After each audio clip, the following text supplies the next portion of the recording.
puasa-puasa yang dilarang ini terbahagi kepada dua. Yang pertama yang makruh dan yang kedua ialah puasa yang diharamkan. Puasa makruh, puasa hari Sabtu secara khusus, puasa hari Ahad secara khusus, puasa pada hari 10 Muharram. Puasa pada hari 10 Muharram secara khusus. Dia puasa hari 10 Muharram saja. Sedangkan ada larangan dari Nabi menyelisihi amalan orang-orang Yahudi. Yang orang Yahudi ni mereka hanya puasa pada 10 Muharram.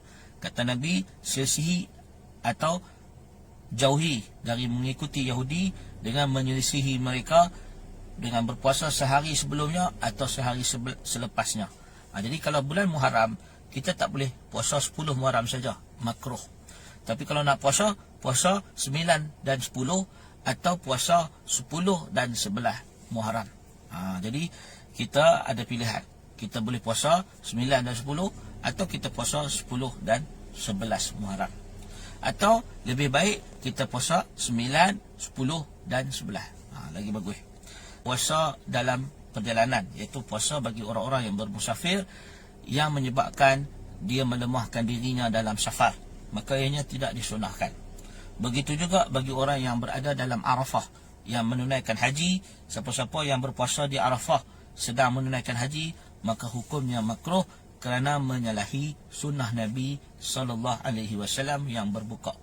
Begitu juga bagi wanita hamil dan wanita yang menyusukan anak, sekiranya membahayakan atau merugikan anaknya sehingga terjejah susunya, maka tidak disunahkan dia berpuasa.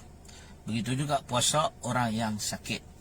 Para ulama menyebut orang yang sakit jika dia berpuasa hukumnya makruh, sekiranya puasa itu tidak membahayakan dirinya tetapi memenatkan dan merosakkan kesihatannya, hukum dia makruh. Tetapi sekiranya puasa itu boleh membahayakan nyawanya, maka hukumnya bertukar dari makruh kepada haram. Sebahagian sahabat Nabi sebagaimana Abi Hurairah dan juga Ibnu Umar memfatwakan bahawa orang yang berpuasa dalam keadaan dia sakit lalu dia mati kerana puasanya itu, maka dia membunuh diri. Maka dia dianggap membunuh dirinya. Jadi sahabat-sahabat, anak-anak yang dikasih sekalian, maka tadi kita sebut puasa-puasa yang dilarang yang berstatus makruh. Baik, seterusnya kita akan masuk pada bab puasa yang dilarang yang disebut sebagai puasa yang haram. Maka disebut haram itu bermaksud bukan sahaja tidak mendapat pahala sebagaimana makruh, bahkan orang yang melakukannya mendapat dosa kerana menyelisihi perintah Allah Subhanahu wa taala. Baik. Yang pertama, para ulama menyebut puasa yang haram, yang dilarang dan berdosa dilakukan ialah puasa yaumud dahr, puasa sepanjang hari, puasa setiap hari.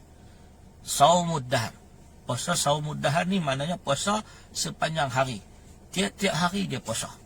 Isnin puasa, Selasa puasa, Rabu puasa, Khamis puasa, bila-bila puasa. Maka ianya menyalahi perintah daripada Nabi SAW. Kata Abu Musa, siapa yang puasa sepanjang hari, nanti dia akan dihimpit dengan neraka Jahannam. Hadis riwayat Ahmad.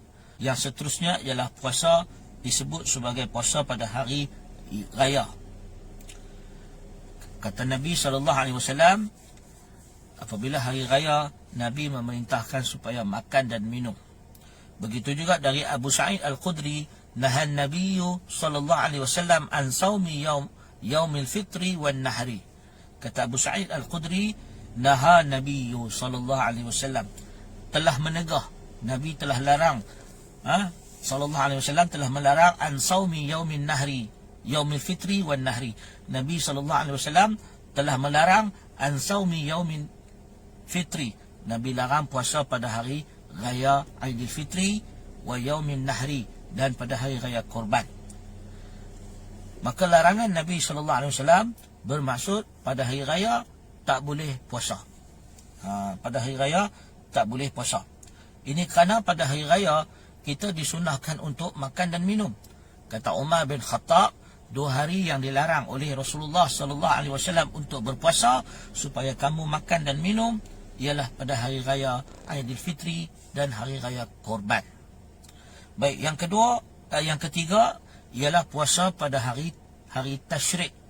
Baru-baru ni kita telah menyambut hari raya Aidul Adha, maka selepas hari raya Aidul Adha, hari yang ke-11, hari yang ke-12 dan ke-13, 3 hari berturut-turut selepas Aidul Adha ialah hari-hari tasyrik, iaitu pada tanggal 11, 12 dan 13 Zulhijjah.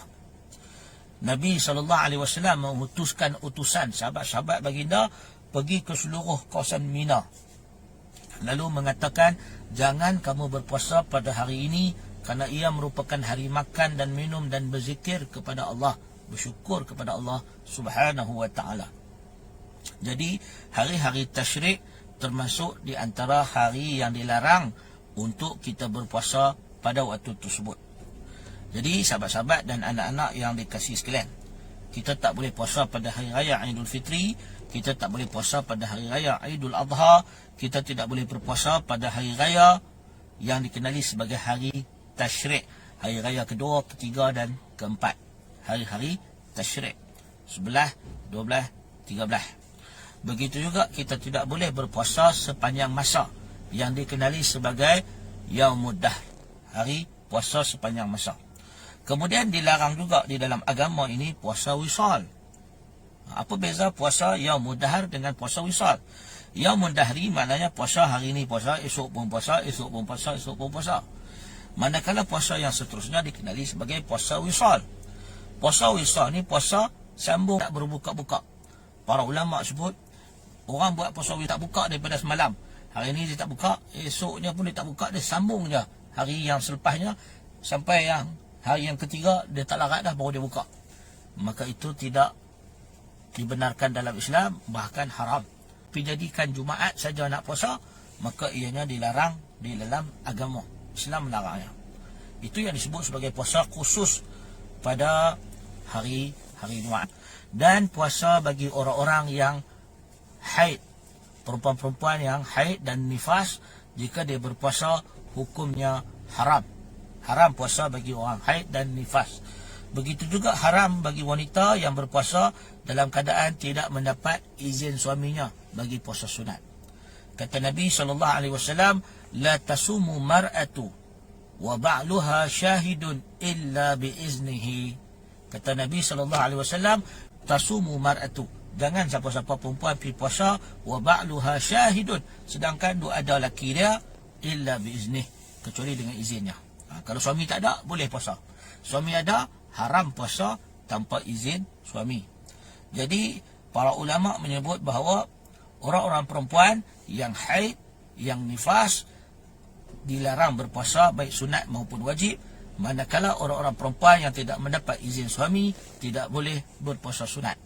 Adapun puasa wajib, maka ia tidak memerlukan kepada izin suami atau ibu bapa dan sebagainya. Baik, seterusnya puasa yang dilarang atau diharamkan dalam Islam untuk berpuasa ialah Yaumus Syak, puasa hari-hari syak. Apa dia puasa hari-hari syak? Puasa hari-hari yang diragui statusnya, seperti hari 30 Sya'ban. Kerana lepas Sya'ban, Ramadan. Lepas Sya'ban, Ramadan. Rajab, Sya'ban, Ramadan. Jadi pada 30 Sya'ban itu, hari yang dikenali sebagai hari syak. Hari kita ragu, esok ni Ramadan ke atau bukan Ramadan. Maka pada hari-hari syak ini, kita dilarang berpuasa. Kata Ammar bin Yasir, sahabat Nabi, siapa yang berpuasa pada hari syak, hari 30 Sya'ban misalnya, maka dia telah derhaka kepada Abul Qasim sallallahu alaihi wasallam, derhaka kepada Nabi sallallahu alaihi wasallam. Dia ni hari 30 Sya'ban ni, maknanya kita tak tahu esoknya tu Ramadan ke bukan Ramadan, masuk Ramadan ke tak masuk lagi. Sebab tak nampak anak bulan. Kalau tak nampak anak bulan, maknanya tak cukup lagi 30 Sya'ban, boleh puasa. Tapi kalau nampak anak bulan, mana esok Ramadan, kena puasa esok. So puasa pada hari 30 tu sendiri, maka para ulama tidak membenarkan. Tidak membenarkan kerana ia adalah puasa yang dilarang. Jadi para ulama ada pendapatlah, mazhab Syafi'i, Maliki, Hanafi, Hanbali ada pendapat dan sebagainya. Tapi umumnya larangan ini adalah tegas. Dan para ulama mengatakan ianya haram. Umum dalam mazhab Syafi'i kita pegang ianya haram, diharamkan oleh Nabi sallallahu alaihi wasallam. Maka sebab itu kita tak boleh puasa pada 29, 30 Syaban, dekat-dekat syak dengan bulan Ramadan ni kita jangan puasa. Kerana kita hanya mula puasa bila masuk Ramadan masuk waktu Ramadan, maka barulah puasa. Maka sebab itu sebahagian ulama-ulama salaf mereka kata bila dah masuk bulan Syaban tu, dah masuk bulan terakhir Syaban, 10 hari terakhir Syaban, ataupun kita kata separuh bulan Syaban yang kedua, mereka dah tak puasa dah. Mereka kata itu tak disunahkan puasa dah, makruh dah.